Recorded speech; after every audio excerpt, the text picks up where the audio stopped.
Hello and welcome back to Wendy's Way. Again, today we're continuing our journey in faith in our Bible 365 series. Today is day 111 of 365. We are reading the Bible in approximate chronological order from the English Standard Version. And today we're starting a new book. I love it when that happens. We are starting the book of 2 Samuel. And today we're reading the first 4 chapters. I'm so glad that you have chosen to join me today. The environment is a little cold and a little stark. I am sitting in the sanctuary at church. Not sure how the acoustics will turn out on my phone, but I guess I'll find out when I go to edit. Thank you again for joining me. 2 Samuel, chapter 1. After the death of Saul, when David had returned from striking down the Amalekites, David remained 2 days in Ziklag. And on the 3rd day, behold, a man came from Saul's camp, with his clothes torn and dirt on his head. And when he came to David, he fell to the ground and paid homage. David said to him, "Where do you come from?" And he said to him, "I have escaped from the camp of Israel."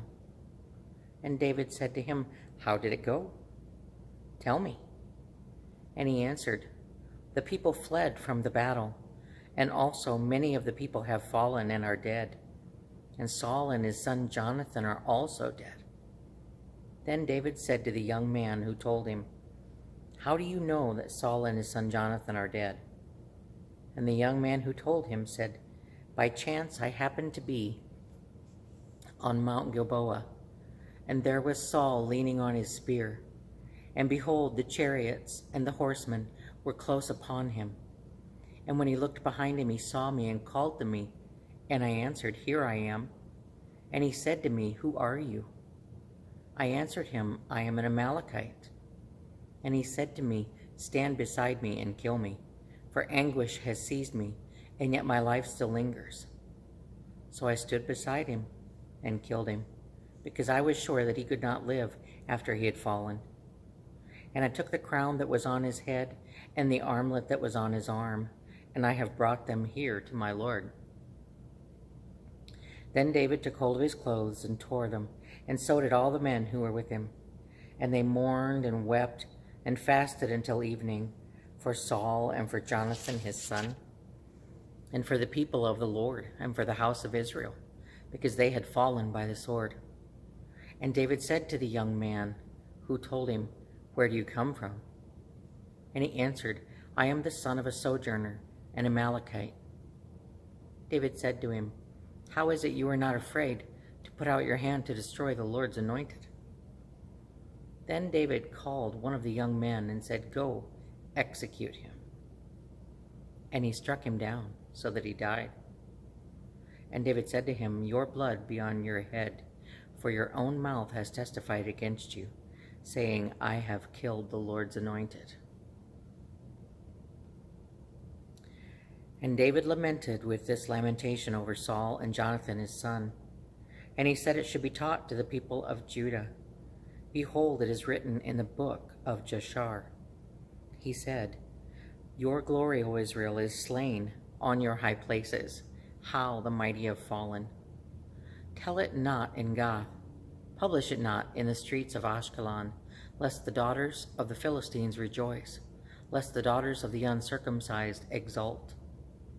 Your mountains of Gilboa, let there be no dew or rain upon you, nor fields of offerings. For there the shield of the mighty was defiled, the shield of Saul, not anointed with oil. From the blood of the slain, from the fat of the mighty, the bow of Jonathan turned not back, and the sword of Saul returned not empty. Saul and Jonathan, beloved and lovely, in life and in death they were not divided. They were swifter than eagles, they were stronger than lions. You, daughters of Israel, weep over Saul, who clothed you luxuriously in scarlet, who put ornaments of gold on your apparel. How the mighty have fallen in the midst of the battle. Jonathan lies slain on your high places. I am distressed for you, my brother Jonathan. Very pleasant have you been to me. Your love to me was extraordinary, surpassing the love of women. How the mighty have fallen, and the weapons of war perished. Chapter 2. After this, David inquired of the Lord, "Shall I go up into one of the circles of Judah?" And the Lord said to him, "Go up." David said, "To which shall I go up?" And he said, "To Hebron." So David went up there, and his 2 wives also, Ahinoam and Jezreel, and Abigail the widow of Nabal of Carmel. And David brought up his men who were with him, every one with his household, and they lived in the towns of Hebron. And the men of Judah came, and there they anointed David king over the house of Judah. When they told David it was the men of Jabesh Gilead who buried Saul, David sent messengers to the men of Jabesh Gilead and said to them, "May you be blessed by the Lord, because you showed this loyalty to Saul, your Lord, and buried him. Now may the Lord show steadfast love and faithfulness to you, and I will do good to you because you have done this thing. Now therefore let your hands be strong and be valiant, for Saul your Lord is dead, and the house of Judah has anointed him king over them." But Abner, the son of Ner, commander of Saul's army, took Ishbosheth, the son of Saul, and brought him over to Mahanaim, and he made him king over Gilead, and the Asherites, and Jezreel, and Ephraim, and Benjamin, and all Israel. Ishbosheth, Saul's son, was 40 years old when he began to reign over Israel, and he reigned 2 years. But the house of Judah followed David. And the time that David was king in Hebron over the house of Judah was 7 years and 6 months. Abner the son of Ner and the servants of Ishbosheth the son of Saul went out from Mahanaim to Gibeon. And Joab the son of Zeruiah and the servants of David went out and met them at the pool of Gibeon. And they sat down, the one on the one side of the pool, and the other on the other side of the pool. And Abner said to Joab, "Let the young men arise and compete before us." And Joab said, "Let them arise." Then they arose and passed out by number, 12 by Benjamin and Ishbosheth, the son of Saul, and 12 of the servants of David. And each caught his opponent by the head and thrust his sword in his opponent's side, so they fell down together. Therefore the place was called Helkath Hazarim, which is at Gibeon. Helkath Hazarim means the field of sword edges.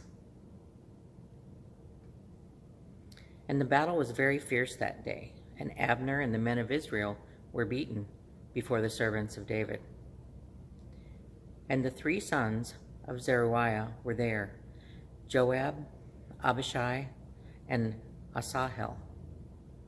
Now Asahel was as swift of foot as a wild gazelle, and Asahel pursued Abner.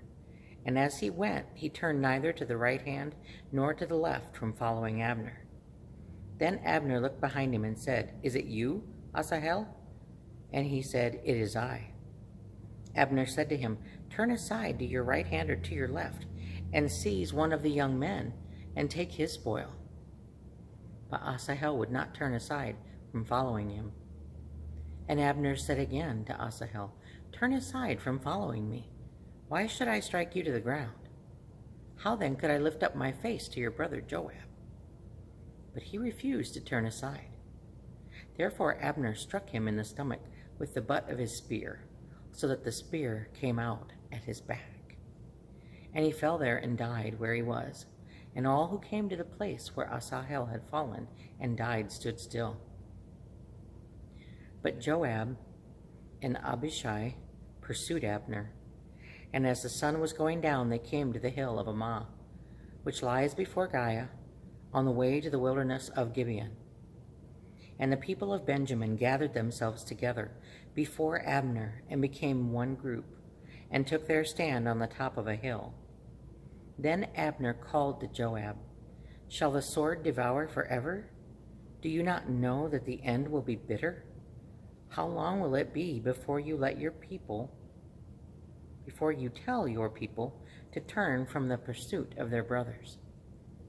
And Joab said, "As God lives, if you had not spoken, surely the men would not have given up the pursuit of their brothers until the morning." So Joab blew the trumpet, and all the men stopped and pursued Israel no more, nor did they fight any more. And Abner and his men went all that night through the Arabah. They crossed the Jordan, and marching the whole morning they came to Mahanaim. Joab returned from the pursuit of Abner, and when he had gathered all the people together, there were missing from David's servants 19 men besides Asahel. But the servants of David had struck down of Benjamin 360 of Abner's men. And they took up Asahel and buried him in the tomb of his father, which was at Bethlehem. And Joab and his men marched all night, and the day broke upon them at Hebron. Chapter 3. There was a long war between the house of Saul and the house of David. And David grew stronger and stronger, while the house of Saul became weaker and weaker. And sons were born to David at Hebron.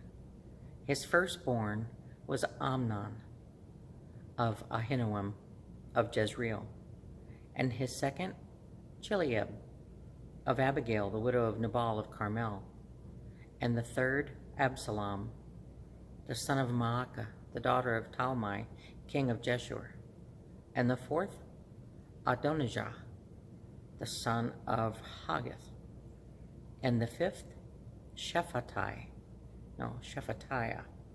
the son of Abital, and the sixth, Ithream of Elgah, David's wife. These were born to David in Hebron.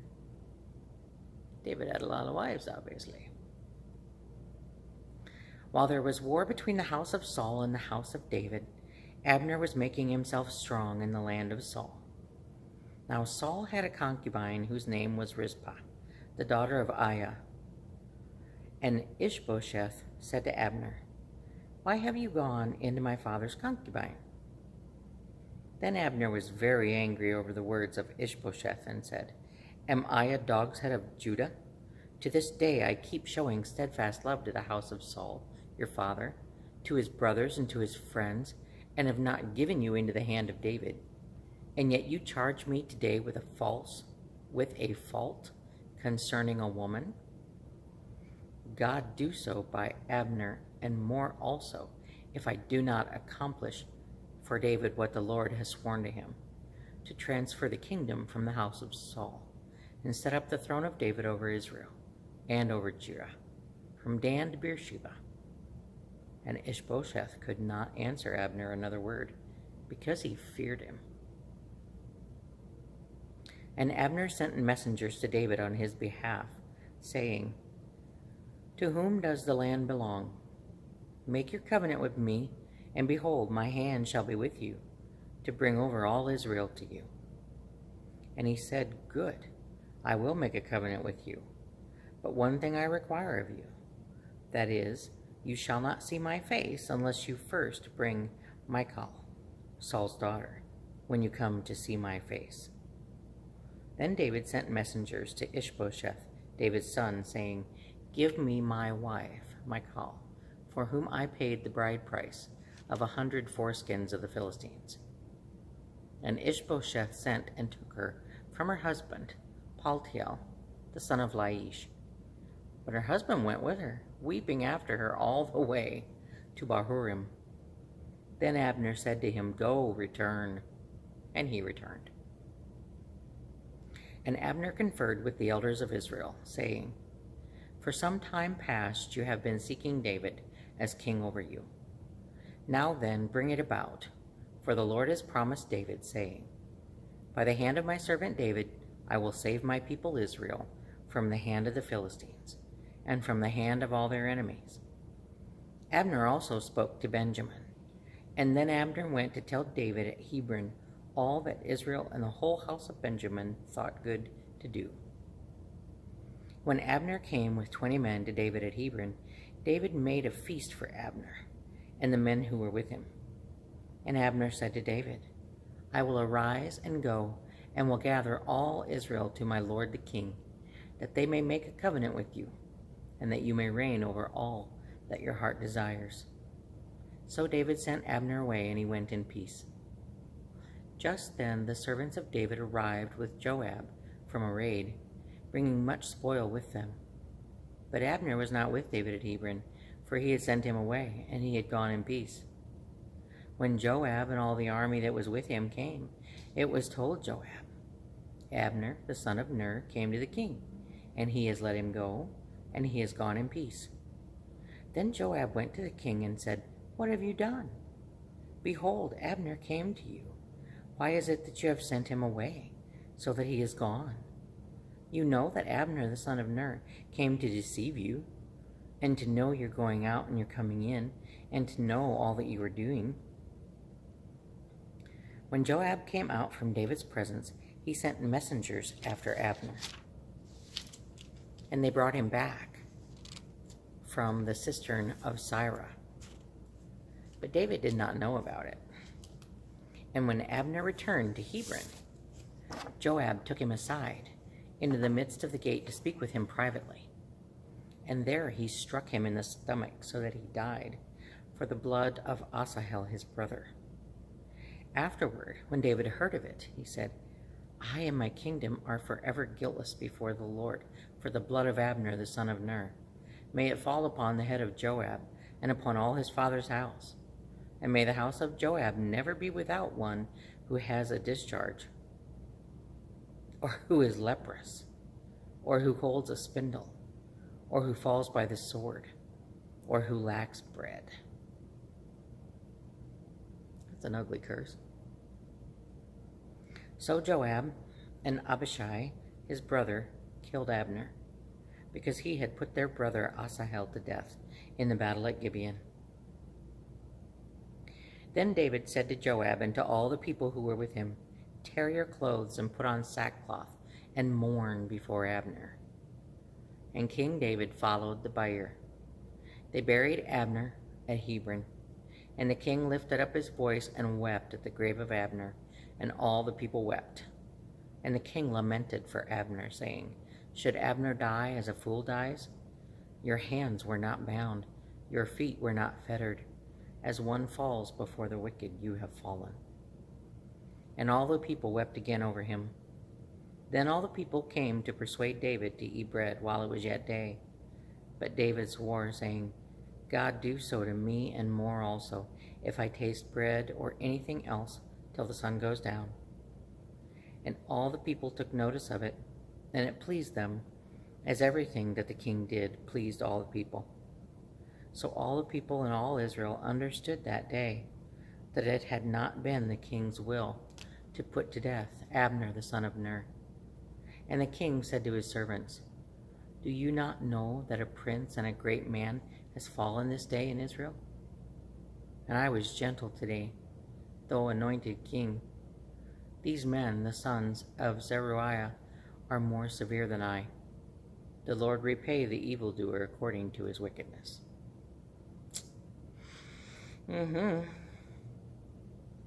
Chapter 4. When Ishbosheth, Saul's son, heard that Abner had died at Hebron, his courage failed, and all Israel was dismayed. Now Saul's son had 2 men who were captains of raiding bands. The name of the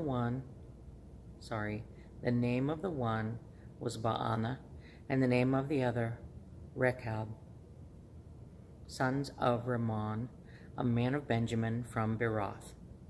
For Beroth also is counted part of Benjamin. The Berothites fled to Gittaim and have been sojourners there to this day. Jonathan, the son of Saul, had a son who was crippled in his feet. He was 5 years old when the news about Saul and Jonathan came from Jezreel, and his nurse took him up and fled. And as she fled in her haste, he fell and became lame. And his name was Mephibosheth.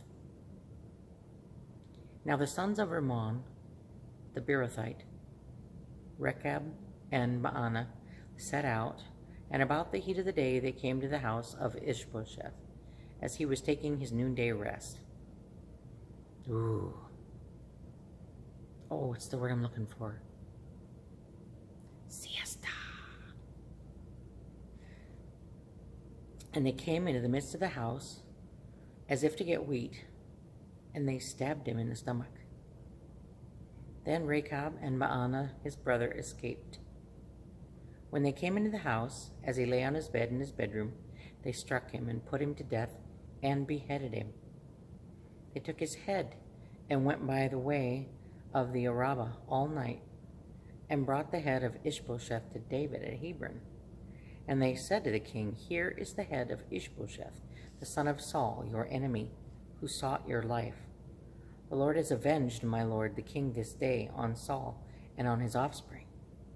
But David answered Rechab and Baanah his brother, the sons of Rimmon the Beerothite, As the Lord lives, who has redeemed my life out of every adversity, when one told me, Behold, Saul is dead.